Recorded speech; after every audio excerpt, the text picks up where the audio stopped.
All right, well, we're in my kitchen, my half remodeled kitchen, so don't make fun of me.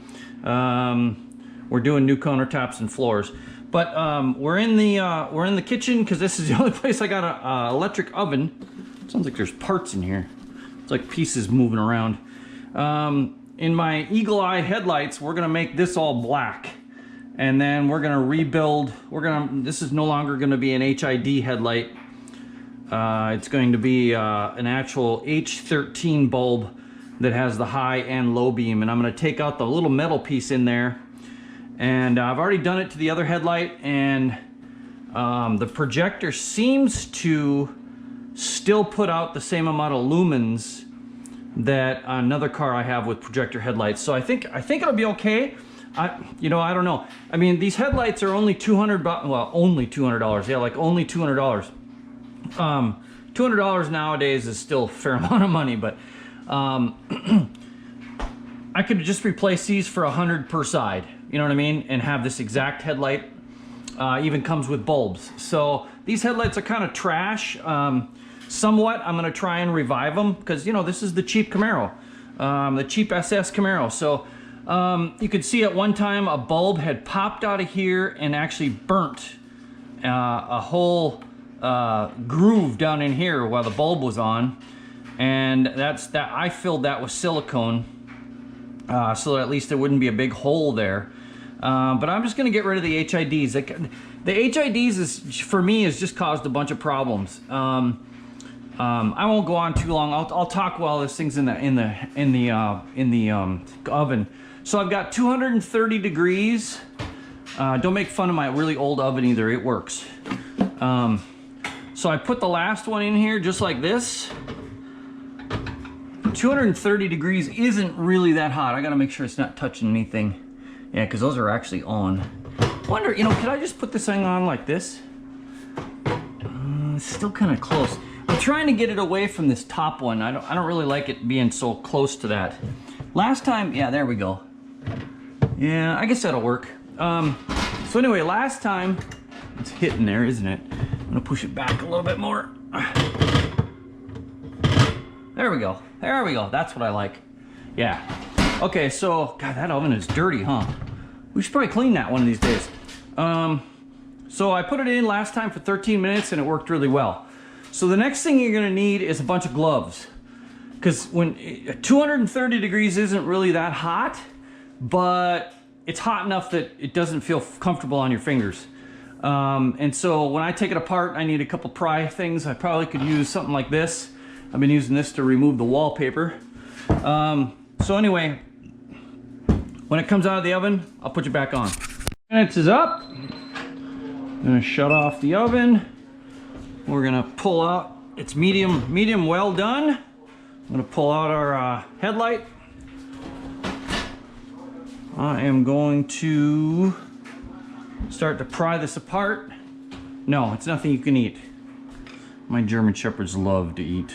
Anything we have, they want. So this, at least the other one, yeah. See, it's pretty easy to separate at this point. Just pick a point and start to kind of try and pry it apart a little bit, and you just got to work on it a little bit at a time because everything will go real slow. It's not going to just pop off of here. Last time I kind of found a spot where I could just keep applying pressure, and I just worked my way around it. This butyl tape is really sticky, and it'll hang in there, but at least it's soft enough now to release. Just make sure you release your tabs as you go around. Some cars, I'm sure your headlight will probably be a little bit different. Some cars will have tabs, some cars won't. This one seems to have a tab that doesn't want to, I don't want to break this, so I can't get it over the top of this one. It seems to be in there pretty tight. So what I'll do is I'll actually move this, get it apart, and then I'll probably actually move it away from that tab. I've got one tab that's just hanging in there. It's like, no, no, no, it doesn't want to go. I may just take and pry it. Go. got one tab. There we go. Got that tab removed. See, the whole thing just kind of lays out here. So I got a few connections I gotta make, but that's pretty much how you split your headlight.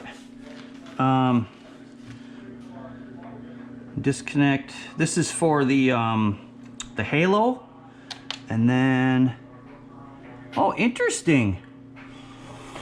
This is connected. Where is this connected to? The other one was cut. The other one wasn't connected to anything. I gotta put my, where are my glasses?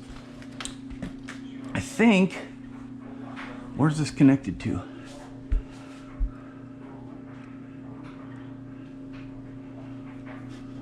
Ow. Okay, it came off. Looks like it was never connected to anything. Which is just weird. You'd think it would need a ground, but I guess not. So, okay, so now this headlight will disconnect completely. Ow, ow, ow, ow, ow. It's still pretty warm.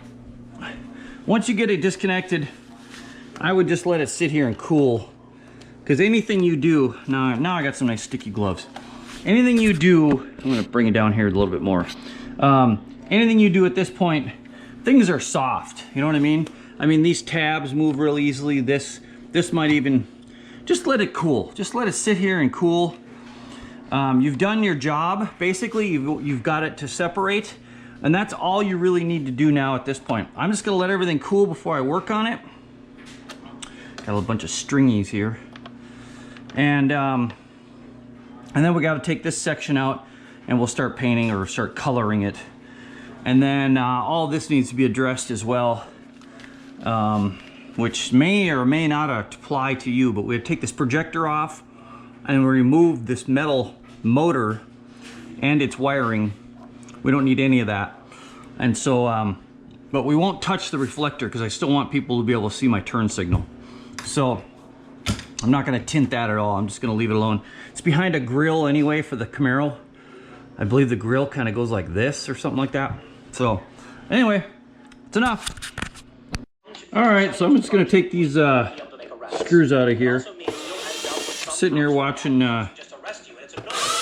old Timmy Pool pretty much hack the story about the arrest in Minneapolis. So I can just stop it here. Too many people talking. So anyway, I'm gonna pull all these screws out. For this headlight, yours could be designed completely different. All your stuff on your headlight could be all right in the bucket instead of screwed to the lens.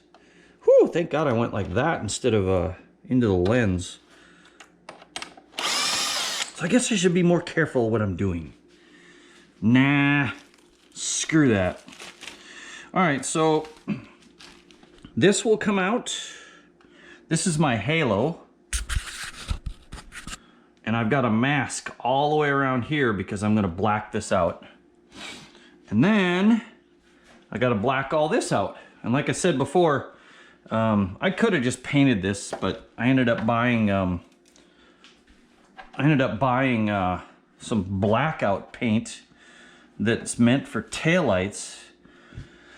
But it didn't really turn out to, I thought it was gonna look like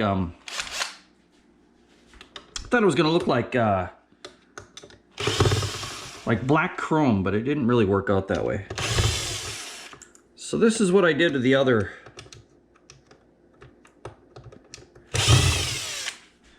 The other one, I pulled the, oh, one more, missed one. Pulled the projector off of here and I'm gonna clean it. We'll set that aside. And then with an HID system, I didn't even know this. God, I've been working on cars for decades. I didn't even know this, but on a HID system, high intensity discharge, this is your high beam. Isn't that bizarre? So what happens is that the bulb stays the same exact brightness. And you know what? The other thing that freaks me out is I still don't know why this is. If somebody knows this, please tell me. Okay, so the bulb sits right here where my finger is. You see my finger? Okay. I can't get my hand back there. So the bulb sits right where my finger is. You'd think this would be blocking, you know how like when on a HID system you have like this block and then the bulb is down here so you don't blind the oncoming traffic. Why is this down at the bottom and not the top? That's something I don't understand. I mean, is there some type of reverse? It doesn't go through the projector in reverse, does it? Is everything reversed here? Let me see. No, it still comes up from the bottom. Still comes up from the bottom. I don't really get that. So but anyway, you know, I guess there's a lot of things in this world I don't understand, but this just happens to be one of them. So anyway, I would pull the screws out of here. And if I didn't finish explaining, when you hit the high beam, this little thing goes like this and unblocks the that little notch, and that's your high beams. So in other words, low beam, high beam. Isn't that crazy? I never knew that before. And why is this on the bottom? Why is this on the bottom and not on the top? You know what I mean? So that it provides that blocking, that stuff I don't understand. I really don't. So anyway, I take this off of here. The plug's back here somewhere.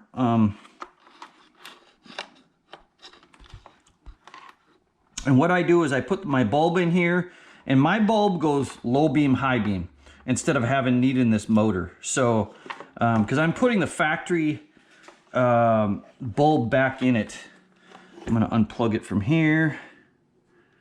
And then I'm actually gonna pull the ballast out of here and everything. Wow, the other side wasn't clipped like this. Come on! Oh. Yeah, I can't even get that out of there. Oh, there we go. Okay, so anyway, I'm gonna pull this motor out of here. Doesn't need to be in there anymore. And like I said, I've already modified. I think, yeah, I gotta pull that out of there. I've already modified the other one, and it seems to work just fine. I've got high beam, low beam. I've got a lumen meter, and the lumens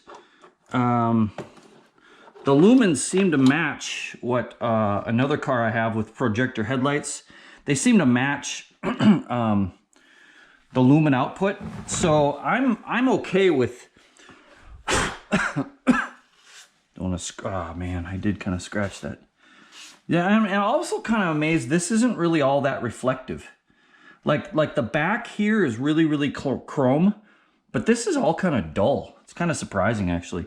So anyway, I'm gonna clean this just a little bit, and we'll put this back together because nothing else needs to be done here.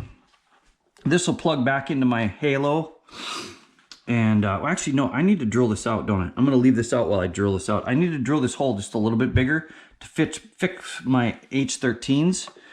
And then we can start painting this. Unfortunately, this little ring that has the... excuse me.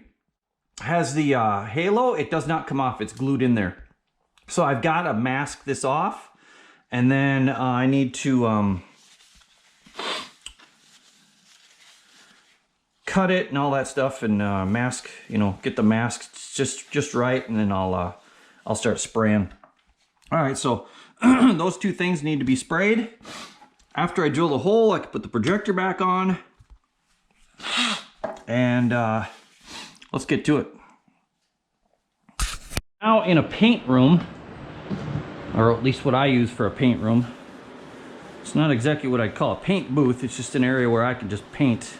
I'm gonna wipe it down with some alcohol. Make sure, well, hopefully to not get any fish eyes, and get any fingerprints and stuff like that and dirt off of it. All the stuff I really care about is just the stuff that's visible. I don't really care too much about the sides or anything like that because it's all gonna be hidden. There's not much of a headlight that actually shows in a Camaro, but that doesn't mean you don't want to still have it fairly clean, you know. Like I said, I'm not too worried about dirt and dust in this. That's why I'm doing it in a room like this. I don't really care too much because this is all going to be hidden. There's no surface that you could actually see any dirt in or anything like that, dust. Otherwise, I wouldn't recommend painting it in a room like this. This room is a mess. The only reason I paint it in here is because I do my painting in here because I can keep the dust down from going into the rest of the house. I have I have a paint filter here that captures some of the dust, and I just run it. And mostly what I do anyway is I paint my doors and trim and stuff like that against the wall, and I can kind of, I can throw this plastic away after I'm done here. So I'm remodeling my house, so as well as my cars. I remodel my house and my cars. I'm gonna try and get this a little bit away. And the first coat is always just a dust coat. All it does is it provides something for everything to stick to. That's all it is a dust coat. It's called a tack coat, but it's just a dusting is all it is. All you want to do, all you want to do is just dust everything. And all it is to make it sticky, basically. It's almost like a glue coat. You can kind of, I wonder if I'm gonna put this over here like this. Get a little more angle on this. There we go. So that's all I'm gonna do, the first coat. Seriously, that's all I'm gonna do. I'm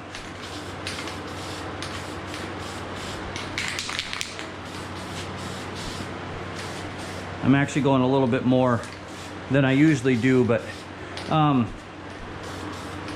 you definitely don't want to build up any type of coating at this point. You just want to dust it. And all this is going to do is it's going to take the surface and make it sticky. And it's going to make it sticky of the same material you're going to build upon. And so the first layer is just something to be sticky to. The next layer will be a little bit more, and it'll stick to that original layer. And then you'll build up a coat that could either provide, you want to do color and you want to get shininess and an even surface. So you'll build upon layer. If you put it all on one layer, see, there's nothing to really to stick to because that sticky coat never had a chance.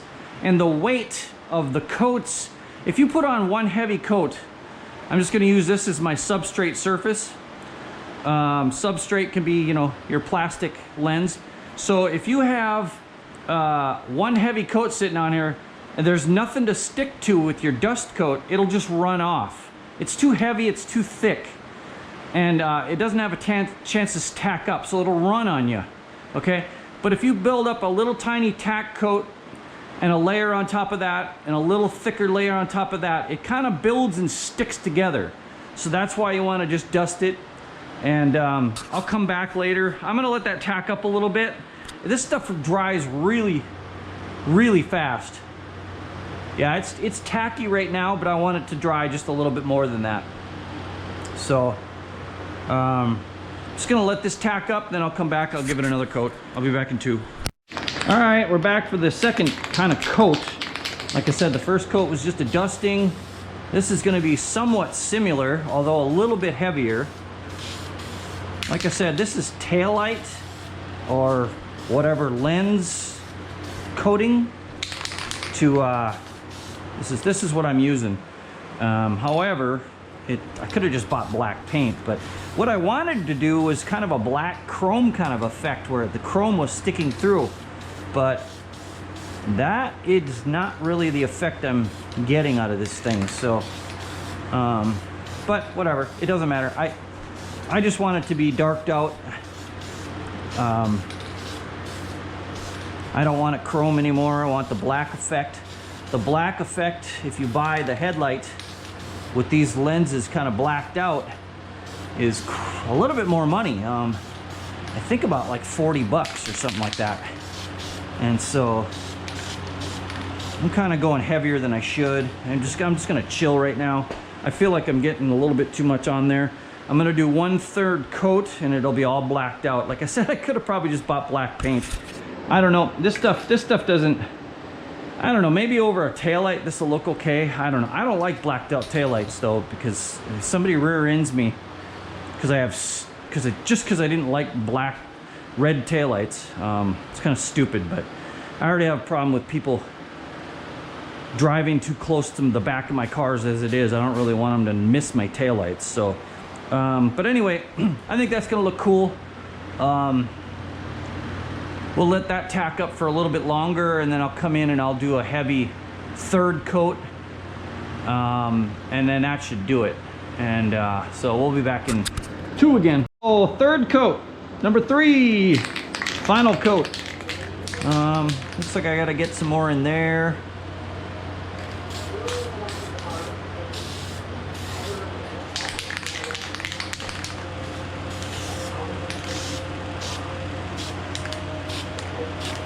Yes, I am wearing shorts and my flip-flops. That's how I end up with all the paint on my feet. My wife wonders how I got all the paint all over my toes and everything. Because I'm painting in my flip-flops. So basically this is my job. I remodel houses in my flip-flops and a pair of shorts. My job's better than yours, I guess.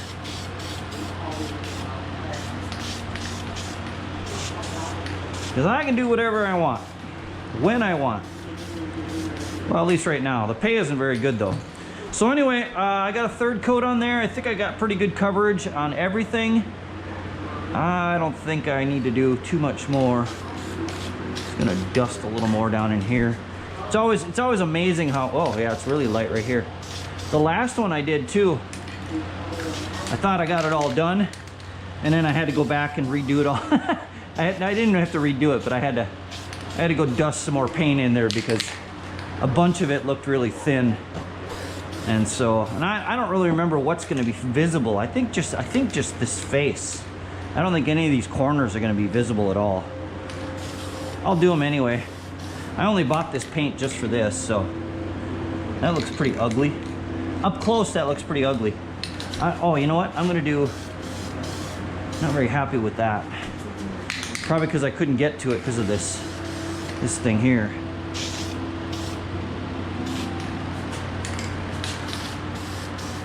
It does have kind of a mirror effect on it. So yeah, that's kind of cool.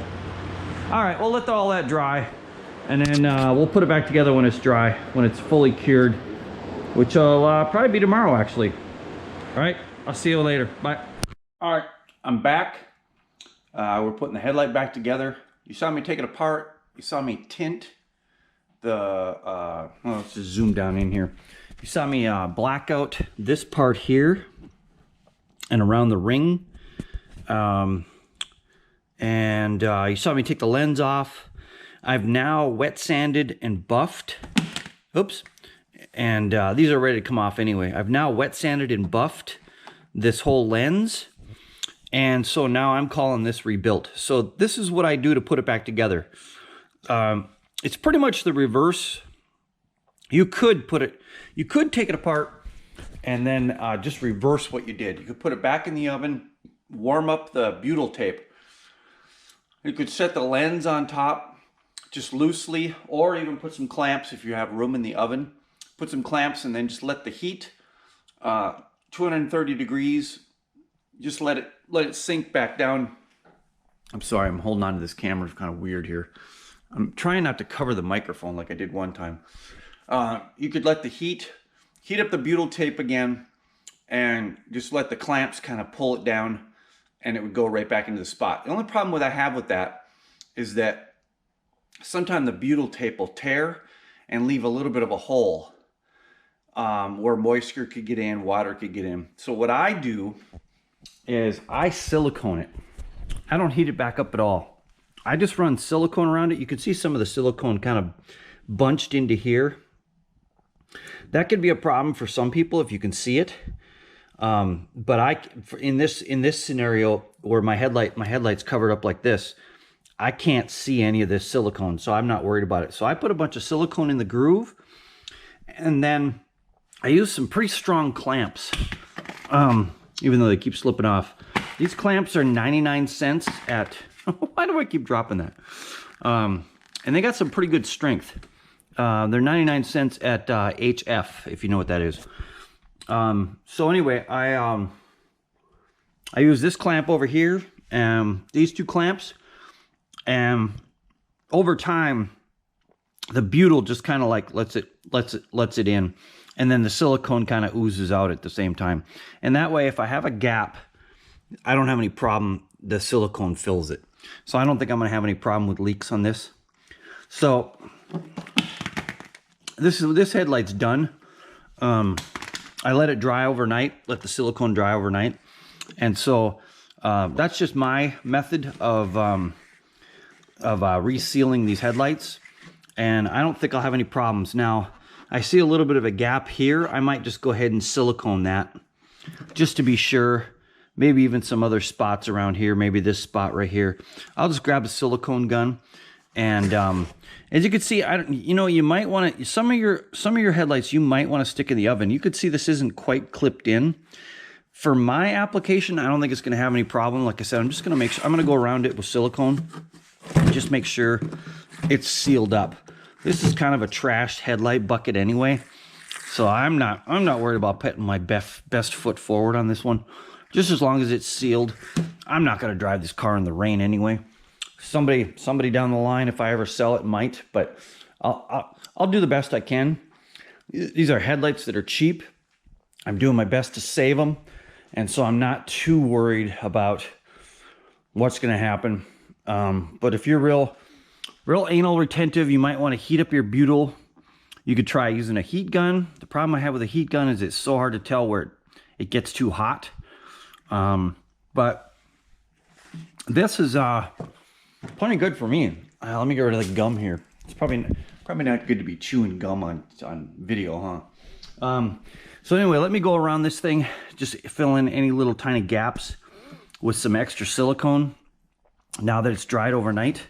And then we're gonna put these headlights back in. But I think they look a lot better being darked out like that than the old chrome ones. So anyway, let me put the headlights in. Just a couple screws to put them in, and then we're gonna start hanging this front bumper back on here. All right, the headlights are secure. And let me think, what else did I do? I don't know. I touched up the silicone a little bit. I got the headlights bolted in, got them connected. Whoops. I just realized I didn't connect the headlight over on this side. Okay, so anyway, I guess I'll go back and behind here and connect the headlight. Oh yeah, there's lots of room there. Because I said, oh no. What am I thinking? This is the connector for the front bumper. Yeah, I connected the headlight. What was I thinking? I saw this connector and I thought, oh crap, I forgot to connect it. But anyway, so I put my little signature touch on here. Not really a signature, I guess, but yeah, we're just rebuilding the car, and I think it'll be better when I'm done, because I do have some plans for a new motor. So anyway, I guess we're good to go. Put the bumper on. I'm missing one screw that I think I dropped somewhere.